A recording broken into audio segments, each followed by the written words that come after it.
স্টুডেন্টদের মধ্যে বাজারে একটা গুজব রটে আছে যে ক্যালকাটা ইউনিভার্সিটি টিচাররা নাম্বার ফাম্বার দিতে চায় না। ক্যালকাটা ইউনিভার্সিটি টিচাররা বা ম্যাডামরা হাজব্যান্ডের সাথে বউয়ের সাথে ঝগড়া করে খাতা দেখতে বসে।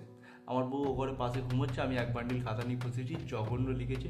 আমি বইটা পড়বো ভাবছিলাম, আমার প্রিয় বইটা পড়া হচ্ছে না, এদের খাতা দেখতে দেখতে। কী লিখেছে? প্রশ্ন করা হয়েছিল ই গভর্নেন্স বা বৈদ্যুতিন শাসন বলতে কী বোঝো। সেখানে লিখেছে যে রাস্তাঘাটে লাইট লাগানো উচিত, লাইট না লাগালে অন্ধকারে মানুষ পড়ে যায়, হাত পা ভেঙে যায় ইত্যাদি। লিখেছে গ্রিন গভর্নেন্স বা সবুজ শাসন বলতে কী বোঝে, প্রশ্ন করা হয়েছে। সেখানে স্টুডেন্ট লিখেছে যে সবুজ শাসন গাছ বসাতে হয়, গাছ না বসালে মানুষ অক্সিজেন পায় না ইত্যাদি। প্রশ্ন করা হয়েছে এলপিজি ভারতের কোন অর্থমন্ত্রী চালু করেছিল। স্টুডেন্ট হেভি লিখেছে মুনমুন সিং, মনমোহন সিংয়ের পরিবর্তে মুনমুন সেন। আমার মনে হয় ভাবছে যে ভাগ্যিস আমার সিংটা সেন্ড করে দেয়নি।